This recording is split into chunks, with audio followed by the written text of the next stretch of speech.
ከተሞችን ዲጂታላይዝድ በማድረግ ለነዋሪዎች ምቹ አገልግሎት ለመስጠትና የብልጽግና ተምሳሌት ለማድረግ በትኩረት እየተሰራ መሆኑን የደቡብ ኢትዮጵያ ክልል ከተማና መሰረተ ልማት ቢሮ ኃላፊ አቶ ብርሃኑ ዘውዴ ገለጹም። በአገልግሎት ሰጪ ተቋማት ከእጅ ንክኪ ነጻ አሰራር በመዘርጋት የተገልጋይን እርካታ ለማሳደግ እየተሰራ እንደሚገኝ ያስታወቁት ደግሞ የወላይታ ዞን ዋና አስተዳዳሪ ረዳት ፕሮፌሰር ሳሙኤል ተሰማ ናቸው። በዞኑ የሚገኙ ከተማ አስተዳደሮች ማዘጋጃ ቤታዊ አገልግሎትን ዲጂታላይዝድ የማድረግ ስራ ማስጀመሪያ መርሃ ግብር በወላይታ ሶዶ ከተማ ተካሂዷል። መስከረም ጌታቸው ዝርዝሩን ታቀርበዋለች። ከተማ በተወሰነ ቦታ በርከት ያሉ ሰዎች በዘመነና በቀለለ የህይወት ዘይቤ የሚኖሩበት ቦታ በመሆኑ ከተማን ማዘመንና ለነዋሪዎች ምቹ ማድረግ ያስፈልጋል። የደቡብ ኢትዮጵያ ክልል ከተማና መሰረተ ልማት ቢሮ ከወላይታ ዞን ከተማና መሰረተ ልማት ቢሮ ጋር በመቀናጀት በዞኑ የሚገኙ 8 ከተማ አስተዳደሮችን ማዘጋጃ ቤታዊ አገልግሎት ዲጂታላይዝ ለማድረግ የማስጀመሪያ መርሃ ግብር አካሂዷል። በዚህ ወቅት የተገኙት የክልሉ ከተማና መሰረተ ልማት ቢሮ ኃላፊ አቶ ብርሃኑ ዘውዴ ይተግባር እንደ ክልል በ9 ከተሞች በዞኑ ደግሞ በ2 ከተሞች የተተገበረ እንደሆነና አሁን ላይ በተቀሩት የከተማ አስተዳደሮች ለመተግበር አስፈላጊ ዝግጅት ተደርጎ መገባቱን ተናግረዋል። እንግዲህ ከተሞች አሁን ከደረሱበት ዓለም በቴክኖሎጂ ሁሉ ነገር ባቀለለበት ጊዜ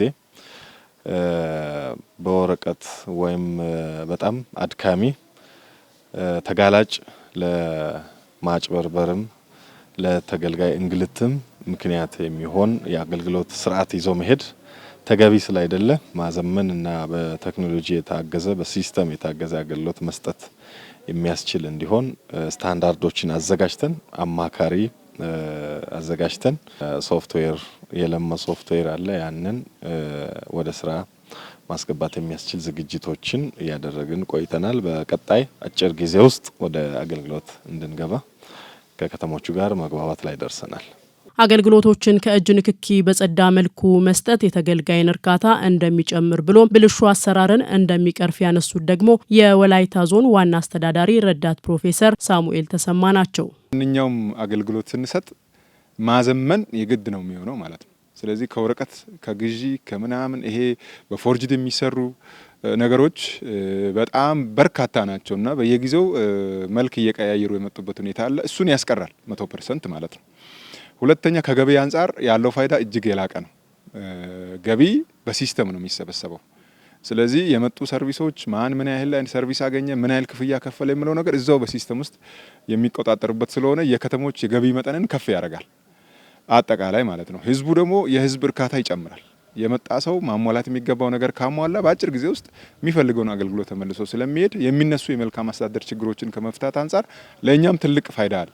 ህዝባችን እርካታ ይጨምራል። ከዚህ ቀደም የማዘጋጃ ቤታዊ አገልግሎቶችን ዲጂታላይዝድ የማድረጉ ስራ ተግባራዊ በተደረገባቸው ከተሞች ከፍተኛ ለውጥ መታየቱን ያነሱት የዞኑ ምክትል አስተዳዳሪና ከተማና መሰረተ ልማት ኃላፊ አቶ ተስፋውን ታዲዮስ በዚህም መነሻ በተቀሩት ከተማ አስተዳደሮች ለማዳረስ መታቀዱንም አስታውቀዋል። በሁለቱ ከተሞች በተለይም አረካና ቦዲቲ ለተጀመረው ከገበያ አኳያ በጣም ትልቅ ለውጥ አምጥቷል። ሁለተኛ በመሬት አካባቢ የሚፈጠሩ አላስፈላጊ መሬት ብክነቶችን የሚያስቀር ሂደቶችን ለውጥ አምጥቷል። ይሄ ደግሞ በተለይም አሁን አዲስ ወደ ከተማ አስተዳደርነት ለተቀላቀሉና ቀሪ በእድገት ላይ ላሉ ከተሞች በጣም ተስፋ ሰጪ ተሞክሮ መሆን የሚችል ነገር ስለሆነ እነዛ ላይ ያሉ ለውጦችን በጣም በትልቅ ስላየን እነዚህ ተሞክሮችን በነባሩ በሁለቱ ከተሞች በሚገባ ስላየን እነዚህ መስፋት አለበት ብለን ስላመንን ነው። በመድረኩ የተገኙት የከተማ አስተዳደሮቹ አመራሮች በበኩላቸው የተመቻቸላቸውን ሁኔታ በመጠቀም በአጭር ጊዜ ውስጥ የከተማቸውን ማዘጋጃ ቤታዊ አገልግሎት ለማዘመን ቁርጠኛ መሆናቸውን ገልጸዋል። እንደ ከተማ አስተዳደር የኛ ከተማ እንደ ጀማሪ ከተማ ከሚቆጠሩት በተወሰነ ደረጃ ሻል ያለ ነው። በተለይ በሰው ኃይል፣ በተቋማት ግንባታ፣ በኔትወርክ፣ በመብራት። ስለዚህ ብዙ እድሎች ስላሉን ያሉንን እድሎችን በአግባቡ የምንጠቀም ከሆነ የሚከብድ አይመስልም። ሌላው ስራን አንድ ሰው አይሰራም። ወይም አዘጋጃ ስራ አስኪያጅ ወይም ካንቲባው ብቻ የሚሰራው ስራ አይደለም። በእኛ ስር ያሉ ተቋማት ውስጥ የተቀጠሩ ባለሙያዎች በጣም ስኪልፉል የሆኑ የሚሰጣቸውን ስራ ቆጥረን መቀበል የምንችላቸው ሰዎች ስላሉ በይቻላል መንፈስ እንጀምራለን። የተወሰኑ ግን ዋጋ ሊያስከፍሉን የሚችሉ ነገሮች አሉ። ከእቃ ግዢ አንጻር፣ ከበጀት አንጻር፣ ከቢሮ አንጻር ግን አንችልም ብለን ቁጭ የምንለው ነገር አይኖርም። ሜቢ በየትኛውም ፐርሰንት ሌቭል ልንጨርስ እንችላለን። ግን አሁን ከዚህ እንደሄደን እንደተቀመጠልን አቅጣጫ ስራዎችን ለመጀመር ለመፈጸምም ለመጨረስም ዝግጁ ነን። ከተሞች አካባቢ በመሬት አካባቢ የሚፈጠሩ አንዳንድ ስርቆቶችም አሉ። እነዛንም ለመቆጣጠር ነው ለመከላከል ይሄ የአንድ መስኮት አገልግሎትና ዲጂታላይዜሽን ወሳኝ ስለሆነ ይህን ለማሳካት እንደ ቦምቤ ከተማ አስተዳደር እንግዲህ ከዛሬ አንድ ብለን ጀምረን በተሰጠን ጊዜ ቀድመን ለመፈጸም ከወዲሁ ዝግጅት ውስጥ ገብተን ስራ ለመጀመር ዝግጁ መሆናችንም ጭምር ነው የምናረጋግጠው። ስምምነት የተፈራረሙ ሲሆን በተቀመጠላቸው የ3 ወር ጊዜ ውስጥ ማጠናቀቅ እንደሚጠበቅባቸውም ተመላክቷል። የጤና ተቋማትን አገልግሎት አሰጣጥ ለማዘመን የሕክምና መረጃዎችን ከወረቀትና ከእጅ ንክኪ ነጻ የማድረግ ስራ የተሰራ መሆኑን የወላይታ ዞን ጤና መምሪያ ኃላፊ አቶ ዳዊት ደሳለኝ ገለጹ። የዘመናዊ አሰራር ተግባራዊ ሲደረግ በየጊዜው የጤና ተቋማትን በተገቢው ክትትል ለማድረግና በሽታን አክሞ የማዳን ስራ እንደሚያሳልጥ የገለጸው ደግሞ የባይራ ኮይሻ ወረዳ አስተዳደር ነው። በዞኑ ጤና መምሪያ ኃላፊ የተመራ ልዑክ በባይራ ኮይሻ ወረዳ የሚገኙ ጤና ጣቢያዎችና በጤና ኬላዎች የሚሰጠውን አገልግሎት አሰጣጥ ጎብኝቷል። ተገኝ ሰይፉ ያዘጋጀውን ጥንቅር እድገት እስራኤል ያቀርበዋል። በዞኑ ካሉ ወረዳዎች መካከል በጤና ዘርፍ ለውጥ እያስመዘገበ የሚገኘው ባይራ ኮይሻ ወረዳ የማህበረሰብ ፋርማሲ ቀደም ብሎ ሰርቶ በማጠናቀቅና መድኃኒት በማሟላት ከዞኑ አልፎ በክልል ደረጃ መልካም ስም የተቸረለት መዋቅር ነው።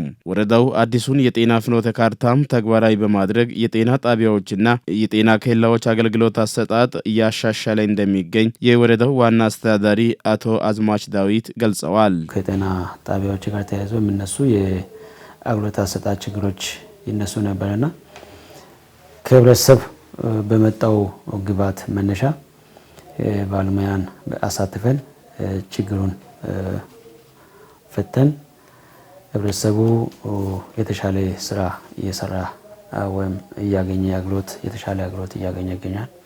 ይሄ ማለት 100% ነው ማለት አይደለም። የተለያዩ ችግሮች ቢኖሩም እንኳን ወቅታዊ የሆነ መድረክ እየፈጠርን ችግሮችን እየፈታን የተሻለ አፈጻጸም እያስመዘገበን እንገኛለን። ይህንን አጠናክረን እንቀጥላለን ብዬ አስባለሁ። በወረዳው ባሉ ጤና ጣቢያዎች በቂ የሰው ኃይል በማሟላት አገልግሎት አሰጣጥን እያሳለጥን ነው ያሉት ዋና አስተዳዳሪው በአማቸው ኮዶና በሴሬ አታላቻ ቀበሌያት ያሉ ጤና ኬላዎችን ደረጃ በማሻሻል ለአገልግሎት ብቁ ማድረጋቸውን ተናግረዋል። ቤዚክ ጤና ኬላ አለ፣ ኮምፕሬሄንሲቭ ጤና ኬላ አለ። ቤዚክ ጤና ኬላ አማቸው ላይ፣ ኮምፕሬሄንሲቭ ጤና ኬላ ሴሬ አታላቻ ላይ። ይህንን ከህብረተሰብ ጋር በጋራ ሆነን ገንብተን ወደ ተግባር የገባንበት ሁኔታ ነው ያለው። አታላቻ ላይ ያለው ኮምፕሬሄንሲቭ ጤና ኬላ ሰሞኑን አልቆ ለምረቃ ዝግጁ ሆኗል ማለት ነው። ስለዚህ እጅግ ህብረተሰባችን ደስተኛ ነው። ይህንን ብቻችን አይደለም የምንሰራው፣ ህብረተሰባችንን አስተባብረን የወረዳው አስተዳደር ጤና ጣቢያዎች እና ጤና ኬላዎች ለተገልጋዮች ምቹ እንዲሆኑ ከማድረግ ባሻገር በዘርፉ በሰለጠኑና ለስራ ዝግጁ በሆኑ ባለሙያዎች አገልግሎት እየሰጠ መሆኑን የወላይታ ዞን ጤና መምሪያ ኃላፊ አቶ ዳዊት ደሳለኝ ገልጸዋል። ጤና ጣቢያ ሞዴል ማድረግ ወሳኝ ስራ ነው። ጤና ጣቢያ ሞዴል ማድረግ ጊዜ የማይሰጠው ትልቅ ተግባር መሆኑን መገንዘብ አለብን። ከዚህ ጋር ተያይዞ አሁን የያዝናቸው ጤና ኬላዎች ለጤና ተገልጋዮች የጤና ሕክምና ለሚያገኙ ተገልጋዮች ጥሩ ደረጃ ላይ እንዳለና ጤና ኤክስቴንሽኗ ጤና አገልግሎት ለመስጠት ዝግጁ ሆና መሆኗን ከዛም አልፎ ጤና ኬላው ንጹህ፣ ማራኪ፣ ጽዱ መሆኑን በጤና ኬላ አቅም የሚሰጡ አገልግሎቶች ሙሉ በሙሉ መኖራቸውን ለህፃናት የስነ ምግብ ስራዎችም ለህፃናት መለኪያ ለእናቶች መለኪያ ተዘጋጅቶ እየተለካ ህክምና እንደሚሰጥ አልፎ ተርፎ ውጪው ለህክምና የሚመጡ ሰዎች የሚማሩበት ወይም የዲሞንስትሬሽን ሴንተር ብለን የምናስበው ቆሻሻ ውሃውን እንዴት ማስወገድ እንደሚገባ፣ መጸዳጃ ቤቶችን እንዴት መያዝ እንደሚገባ፣ አልጋ አጎበር በኮሚኒቲ ሌቨል እንዴት መጠቀም እንደሚቻል ጭምር የሚያስተምር የተዘጋጀ ጤና ኬላ ነው። የመምሪያው ኃላፊ አክለውም የጤና ተቋማት አገልግሎት አሰጣጥንና የሕክምና አገልግሎት መረጃዎችን ከወረቀትና ከእጅ ንክኪ ነጻ በማድረግ የዘርፉን አገልግሎት ለማሻሻል እየተሰራ መሆኑንም አመላክተዋል። አገልግሎት በዲጂታላይዝ ማድረግ ሁሉም ተቋም ጤና አገልግሎት የሚሰጠው ዲጂታሊ ከወረቀት ነጻ የሆነ ጤና ተቋምን መፍጠር ሁለተኛ አጀንዳ ነው። ስለዚህ የመጀመሪያው አስቻይ ሁኔታዎችን መፍጠር ከዛ ዲጂታል ሕክምና ወይም ከወረቀት ነጻ የሆነ ሕክምና መስጫ ተቋማት እንዲኖሩ የማድረግ ስለሆነ ለተገልጋዮች ወይም ለበሽታዎች ምቹ የሕክምና መስጫ ተቋምን በቂ መድኃኒትን፣ በቂ ላቦራቶሪ፣ በቂ ማሽኖችን ማዘጋጀትና ማህበረሰብ አቀፍ ጤና መድን ክፍያውን በዛ ልክ ህዝቡ በከፈለው መጠን ሳይሆን በታመመው ልክ ህክምናውን እንዲወስድ የማድረግ ስራዎችን እየሰራን እንገኛለን። የግብርና ስራ ስርዓተ ጾታን ያማከለና የእናቶችን የስራ ጫና በመቀነስ እኩል ተጠቃሚነታቸውን እንዲያረጋግጥ ዘርፈ ብዙ ተግባራትን እያከናወነ እንደሚገኝ ሪፕል ኢፌክት ኢትዮጵያ የተሰኘ ግብረሰናይ ድርጅት አስታወቀም። ድርጅቱ በባይራ ኮይሻ ወረዳ በሚገኙ 6 ቀበሌያት ያከናወናቸው የግብርና ተሞክሮችን ወደ ሌሎች አካባቢዎችም ማስፋፋት እንደሚገባ የወላይታ ዞን ግብርና መምሪያ ኃላፊ ዶክተር ዘማቹ ሶርሳ አስታውቀዋል።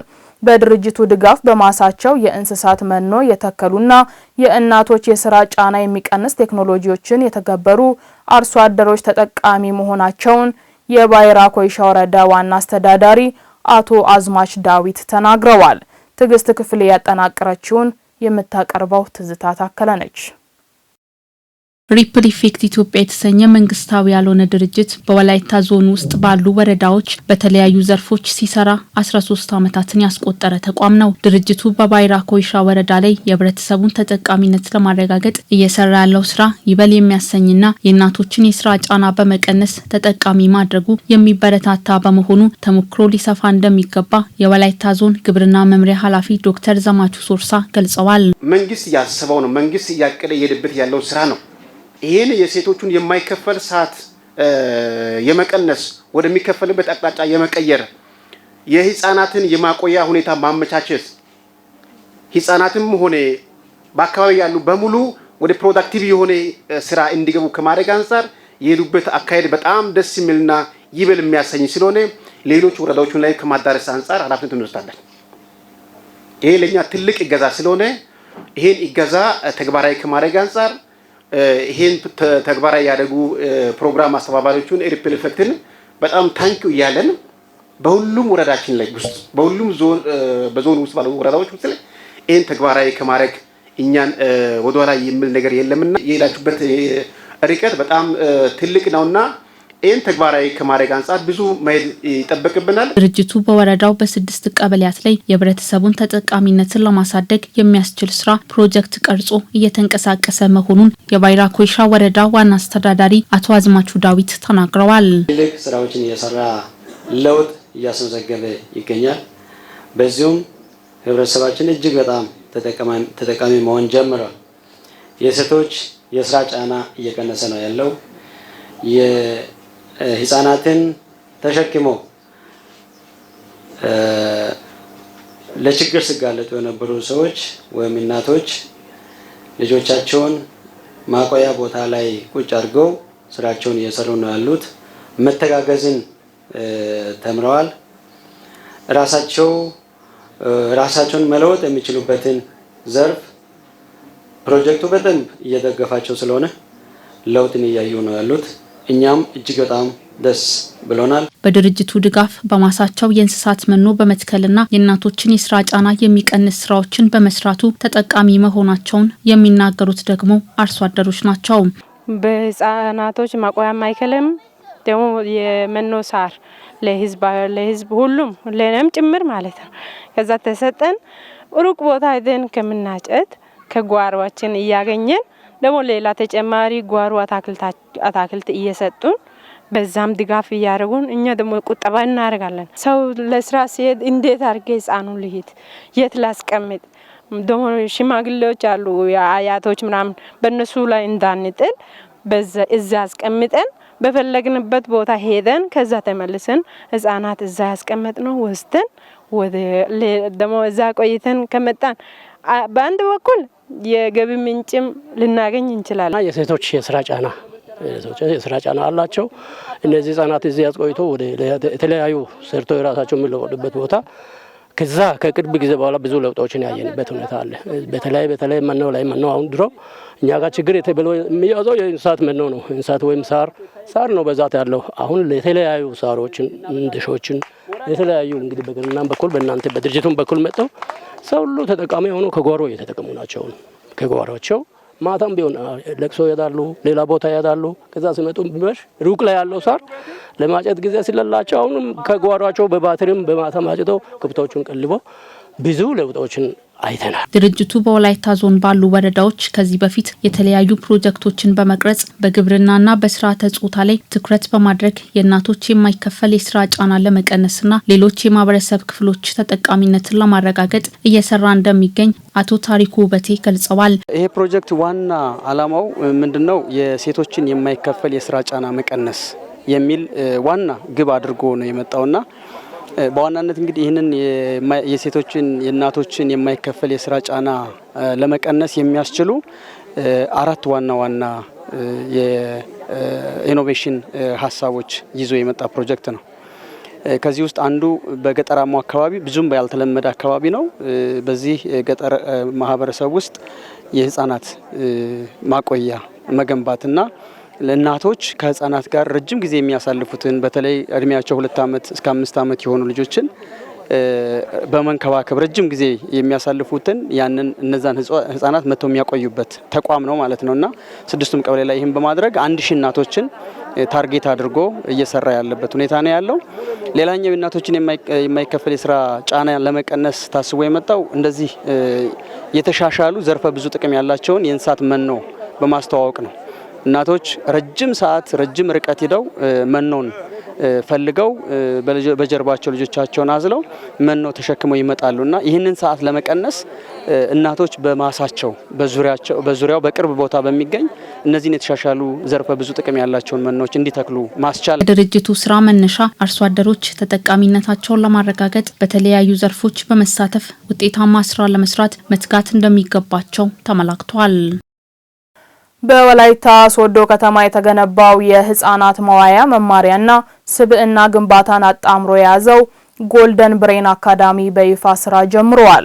አካዳሚው ገና በለጋ ዕድሜ ክልል ውስጥ የሚገኙ ህፃናት እንክብካቤን ጨምሮ የትምህርትና ስብዕና መገንቢያም ያካተተ መሆኑን የሴቶችና ማህበራዊ ጉዳዮች መምሪያ ገለጹም።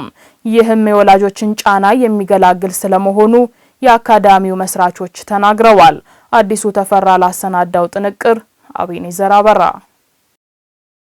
የተሻለ አስተሳሰብ ያለው አርቆ ሀሳቢና ግብረ ገብ ትውልድን ለመቅረጽ በለጋ ዕድሜ ክልል ውስጥ የሚገኙ ህፃናት አእምሮን በመልካም ስነ ምግባር ለመቅረጽ የተቋቋመ ተቋም ነው ጎልደን ብሬን አካዳሚ። በወላይታ ሶዶ ከተማ ፋና ወንባ ቀበሌ የተገነባው ጎልደን ብሬን አካዳሚ በከተማዋ የመጀመሪያዋ የሆነው የህፃናት መዋያ መማሪያና ስብዕና ግንባታ አጣምሮ የያዘ መሆኑን የተናገሩት የተቋሙ መስራቾች ልጆችን ልክ እንደ ወላጆች በመንከባከብ ጫናቸውን የሚጋራ እንደሆነ ነው የተናገሩት። ይሄንን ዴኬር ወይ ደግሞ ቅድመ አጸደ ህጻናት መዋያውን ለመክፈት ስናስብ ብዙ እናቶች በጣም በብዙ ይቸገራሉ።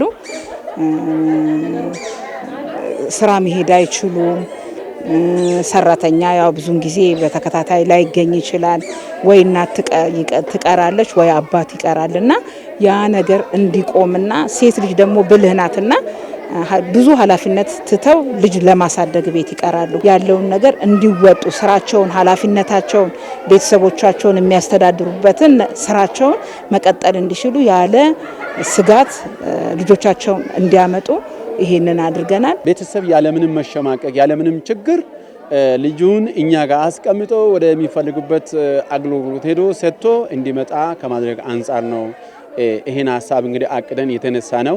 ስለዚህ የምንቀበላቸው እንግዲህ ከ1 ዓመት እስከ 4 ዓመት ድረስ ያሉ ህፃናትን እንቀበላቸዋለን። ስለዚህ ህፃናትን በማጫወት በማዝናናት የሚገጣጠሙ የተለያዩ ስዕሎች አሉ። በእጃቸው የሚለማመዱ መለማመጃዎች አሉ። እንዴት መስራት እንደሚችሉ አንዳንድ ነገሮችን ከጭቃ ከእንጨት ከአሻዋ የሚሰሩ ነገሮች አሉ። እነዚያና መሰል ነገሮችን እየተጫወቱ አይምሮአቸውም እንዲሰፋ እንዲያደርጉ ለማድረግ እንግዲህ የተለያዩ መጫወቻዎች የሚገጣጠሙ ነገሮችን አዘጋጅተንላቸዋል። እድሜያቸው ከ1 እስከ 4 ያሉ ህጻናት ቤት ከመዋል ይልቅ በማቆያ ማዕከል ከኩያዎቻቸው ጋር እየተጫወቱ ራሳቸውን ለቅድመ አንደኛ ትምህርት እንዲያዘጋጁ ማዕከሉ ቅድመ ሁኔታ የሚያመቻች ነው ተብሏል። ልጆቻችን ሲመጡ ይጫወታሉ፣ ትምህርትን ይቀስማሉ። ጠዋት የፀሐይ ብርሃን ያስፈልጋቸዋል። ፀሐዮች እናሞቃቸዋለን። አብዛኛውን ጊዜ ቤተሰብ ጠዋት ጥሎ ሲሄድ ቤት ውስጥ ነው የሚሆኑት። የፀሐይ ብርሃን አያገኙም። የፀሐይ ብርሃን እንዲያገኙ እናደርጋቸዋለን። ከእንደገና ደግሞ ምግባቸው በትክክል አክቲቭ የሆነው ልጅ ለመፍጠር ይሄንን ነገር አቅደን ነው። በከተማው የህፃናት ስነ ምግባርን በማነጽ ለወደፊት ህይወታቸው ስንቅ የሚሆን የወላጆችን ድካም የሚገላግሉ መሰል ተቋማትን ለማስፋፋት አስፈላጊ ድጋፍ እንደሚያደርጉ የገለጹት ደግሞ አጋር ተቋማት ናቸው። ፈቃድ ሲጠይቁ ቅድመ ፈቃድም ሲጠይቁ ሌሎችም ማቴሪያሎች ከኛ የሚያስፈልጉ እነዚህ ልጆች የሚጫወቱበት የተለያዩ ግብአቶች በእኛ ዘንድ ያሉትን የሚፈልጉት ተጨማሪ ስልጠናዎችም ተጨማሪ ከኛ ባለሙያዎችም ድጋፍ የሚፈልጉት ነገር ካለ በማንኛውም ጊዜ ለመደገፍ ዝግጁ ነን። ለምሳሌ የተለያዩ ብድሮችን በሚወስዱበት ሰዓት ድጋፍ በመስጠት እንረዳለን። ደግሞ ህፃናትን እንዴት መንከባከብ እንዳለባቸው ትምህርቶችን በመስጠት ትምህርቶችን ልምዶችን እንዲካፈሉ ከማድረግ አንፃር ያው እናበረታታቸዋለን ማለት ነው። ከዚህም ባቋያ ደግሞ የተለያየ ቦታም የተሻለ እንዲከፍቱ ድጋፎችን እንሰጣለን። አካዳሚው ለወላጆች ትልቅ እፎይታ የሚፈጥር ነው የሚሉት በምረቃው መርሃ ግብር የተገኙት ወላጆችና መምህራን የተፈጠረው ድል የነቃ ትውልድ ለመፍጠርና ልጆች በነጻነት ሁሉንም ዕውቀት አውቆ እንዲያድጉ የሚያግዝ መሆኑን ተናግረዋል። ሆያው ከጂ ከመግባታቸው በፊት ህፃናት በሚገባ አስፈላጊውን ፕሮግሬስ ይዘው እንዲያድጉ የሚያግዛቸው መሆኑንና ፕላስ ደግሞ ህፃናት ቤት ውስጥ ያለ ተገቢው እንክብካቤ ሳያገኙ እንዳያድጉ ለማድረግ የሚረዳ በመሆኑ ወላጆቻቸው አስፈላጊውን ነገር አሟልተው ህፃናት ደግሞ ኬጂ እስከሚገቡ ድረስ ተገቢውን እንክብካቤ እንዲያደርጓቸው ለህፃናት ጠቃሚ ነው። አንድም እናት በልጅ ምክንያት ያለ ስራ መዋል የለባትም፣ ቤቷ መቅረት የለባትም በእኔ አመለካከት ማለት ነው። እና ወታ እንደዚህ አይነት ይሄውን በጣም ጥሩ ነው። ልጅም ማሳደግ እጅግ በጣም ከባድ ነው። ግን እንደዚህ ሲመጣ እረፍት ነው ለኛ። ወተን በነጻነት ስራችን ሳይበደል እንድንሰራ እረፍት ስለሆነ እኔ ለእናቶች ማስተላለፈው መልእክት እናቶች ውጡ፣ እዩ፣ ልጆቻችሁን መታችሁ ጎብኝታችሁ አንደኛ በሁሉም ነገር ያደጉ ነው የሚሆኑት። በመጽሐፍ ሳይሆን በማየት ኦሪያል በአፋቸውን በመክፈት መናገርን፣ መታጠብን፣ ምግብን አመጋገብ ሁሉ እዚህ ጋር ነው የሚለምዱት። ቤት እያሉ ጓደኛ አያውቁም፣ መዝሙር ምናምን የውጪውን አያውቁም። እዚህ ጋር ሲመጡ ግን ከጓደኛ ጋር አብሮ እንዴት እንደሚጫወቱ እንዴት እንደሚግባቡ ይሄን ሁሉ ለምደው ከዛ ወደዛኛው ይሄዳሉ። በመልካም ስነ ምግባር የታነጸ ከራሱና ከቤተሰቡ አልፎ አገርን የሚጠቅም ብቁና ምርታማ ዜጋ ለማነጽ ህፃናት ተኮር ተቋማትን በሁሉም አካባቢዎች ማስፋፋት ይገባል። በእውቀትና በጥሩ ስነ ምግባር የታነጸ ትውልድ ለማፍራት በትምህርት ቤቶች የተጀመረው ስራ የተሻለ ውጤት እያመጣ መሆኑን የዶን ቦስኮ ሶዶ ትምህርት ቤት ስራ አስፈጻሚ አባዶሪ አመኑ ገለጾም። በልጆች ስነ ምግባር ላይ የሚሰሩ ተግባራት ትምህርት ቤቶችን በአካባቢና በሀገር አቀፍ ደረጃ ተወዳዳሪ የሚያደርጉ መሆናቸውን የገለጹት ደግሞ የትምህርት ቤቱ መምህራንና ርዕሰ መምህራን ናቸው። በመምህራን ብርቱ ድጋፍና በተዘጋጁ ምቹ ቤተ መጻሕፍትና ቤተ ሙከራ በመታገዝ የተሻለ ውጤት ለማስመዝገብ በርትተው እየሰሩ መሆናቸውን የዶን ቦስኮ ሶዶ ትምህርት ቤት ተማሪዎች ተናግረዋል። መለሰ ወልኮ ተጨማሪ አለው። በ2002 ዓ.ም የትምህርት ስራውን የጀመረው የዶን ቦስኮ ሶዶ ትምህርት ቤት በ2017 ትምህርት ዘመን በክልላዊና አገር አቀፋዊ ፈተና ከወላይታ ሊቃ ትምህርት ቤት ቀጥሎ በአካባቢው ከፍተኛ ውጤት ማስመዝገቡ ይታወቃል። በዚህ ትምህርት ቤት የሚማሩ ተማሪዎችም የመምህራን ትምህርት አሰጣጥና ምቹ የሆነ የቤተ መጻሕፍትና ቤተ ሙከራ መኖሩ ትምህርታቸውን በትጋት እንዲማሩ የሚያደርግ መሆኑን ይገልጻሉ። እያንዳንዱ አስተማሪ በደንብ ለኛ በሚገባና በሚመጥን መልኩ በደንብ ትምህርታችንን እንወስዳለን፣ እንቀበላለን። በላይብሬሪና እንዲ በላቦራቶሪ ደግሞ በተጨማሪ ዲጂታል ላይብሬሪ፣ ኖርማል ላይብሬሪ ሁሉንም ነገር በሰዓቱና በሚደረገው መልኩ ሁሉንም ነገር እንቀበላለን። አንደኛ ኢንተርኔት አለው። ከኢንተርኔት በተጨማሪ ደግሞ ትምህርት ቤቱ ኮምፒውተሮች ብዙ አሉትና ተማሪዎች ገብተው ማያውቁትን ነገር ሰርች እንዲያደርጉ ማያውቁትን ገብተው ሰርች አድርገው እንዲያገኙ፣ እንዲሁም አንዳንድ ጊዜ ስታዲ ክፍለ ጊዜ አለንና በስታዲ ክፍለ ጊዜ ሄደን ሰርች አድርገን እንድንማር ብዙ ነገሮችን ጥረት እያደረጉ ነው። በትምህርት ቤቱ ባሳለፍንበት ጊዜ በስነ ምግባር ላይ ትኩረት ተደርጎ በመሰራቱ ጊዜያችንን በአግባቡ እንድንጠቀም አድርጎናልም ይላሉ ተማሪዎቹ። እንግዲህ እዚህ ትምህርት ቤት የገባሁት ከ5ኛ ክፍል ጀምሮ ነው እና በከተማ ውስጥ ካሉ ትምህርት ቤቶች አንጻር በጥራትም ሆነ በተለያዩ ነገሮች በጣም መልካም ትምህርት ቤት ነው። ላስተዳደግም እንዲህ ጥሩ ጸባይ ይዘን እንድናድግ በጣም አስተዋጽኦ ያደረገ ትምህርት ቤት ነው። ላይብሬሪ በአግባቡ እንድንጠቀም ሁሉ ጊዜ በየዕለቱ ይነግሩናል ወጥተው። ስለዚህ እነሱ በነገሩን መሰረት እኛም ወጥተን ላይብሬሪ እናጠናለን። ኮምፒውተር ክፍል አንዳንዴ ያስገቡናል፣ ከዛ እንለማመዳለን። በጣም ብዙ ነገሮችን ድጋፍ እያደረጉልን ስለሆነ በደንብ ጎበዝ እየሆንን ነው ማለት ነው። በጣም ደካማ ልጅ ነበርኩ። አሁን ጌታ ይረቱኝ በአስተማሪዎችና በዶን ቦስኮ ፕሪንሲፓል አማካኝነት ይኸው እዚህ አድጌ ወደ 7ኛ ክላስ በጥሩ ውጤት አለፉ። ከ7ኛ ክላስ ጥሩ ውጤት ደግሞ አሁን 8ኛ ክላስ በትጋት እየተማርኩ ነው የምገኘው። በትምህርት አቀባበል ደረጃ ተማሪዎችን በ3 ደረጃ መድበው እንደሚደግፉ የገለጹት የትምህርት ቤቱ መምህራን የተማሪዎች ውጤት ያማረ እንዲሆን ጊዜያቸውንና እውቀታቸውን ሳይሰስቱ እንደሚሰጡ ገልጸዋል። የተለያየ ባክግራውንድ ነው ያላቸው በአካዳሚኩም ሆነ ጸባይም። ያንን አቻችዬ ለመቀጠል ምንድነው ማድረገው? ሁሉንም ተማሪ በመሰረቱ እኩል ነው ማየው። ከዛም አልፎ ወደ ኋላ የሚቀሩትን የተለየ ድጋፍ በመስጠትና ወደፊት የሚሄዱትን ደግሞ ከኔ ጋር ያገዙኝ እነዚህን ወደ ኋላ የሚቀሩትን እያገዙ አብረን ለመሄድ ያንን እንደዛ እንዲያደርጉ አደርጋቸዋለሁ ማለት ነው። የተለያዩ የላቦች አሉን፣ ፕራክቲካል ክላሶች አሉን። ስለዚህ እዛ እየገቡ የሚፈልጉትን ነገር እየተማሩ እያወቁ እንዲሄዱ በደንብ እያስረዳናቸው እና በተረፈ ደግሞ ጊዜያቸውን እንዳይበላ ቴክኖሎጂ ባላቸው ጊዜ ብቻ የሚዝናኑበት ታይም ይኖራል። አንደኛ ተከፋፍለው ጊዜያቸውን እንዲጠቀሙ የምናደርግበት ታይም አለ። የዶን ቦስኮ ሶዶ ትምህርት ቤት አካዳሚክ ርዕሰ መምህራንና ምክትል ርዕሰ መምህራን ሁሉም የትምህርት ቤቱ ማህበረሰብ በጋራ ባደረገው ጥረት በ2017 ትምህርት ዘመን የ6ኛ የ8ኛና የ12ኛ ክፍል ክልላዊና ብሔራዊ ፈተናዎች አመርቂ ውጤት መመስገቡን ገልጸዋል። የትምህርት ቤቱ አመራር፣ መምህራንና የተማሪዎች ወላጆች ለትምህርት ስራ ስኬታማነት የተማሪ ስነ ምግባር ወሳኝ በመሆኑ በጋራ እየሰራን እንገኛለን ብለዋል። በተለይ ስነ ምግባር ላይ አሁን መንግስት በጣም የተቸገረበት ተማሪዎችን በስነ ምግባር ኮትኩቶ ማሳደግ በጣም አስቸጋሪ በሆነበት ወቅት ላይ ትምህርት ቤቱ ልዩ ትኩረት ሰጥቶ እንደሚታዩን መምህራንም ርዕሰ መምህራንም በግቢ ውስጥ ሲንቀሳቀሱ ከተማሪዎች ጋር ያላቸው ግንኙነት ራሱ እንደ አባትና እናት እንደ ልጅ ነው እንጂ በባዕድ አይደለም። እናቀርባቸዋለን፣ እናወያያቸዋለን፣ ችግራቸውን እንረዳለን። ምናልባት ካመማቸው ወደ ቤተሰቦቻቸው ደውለን በስልክ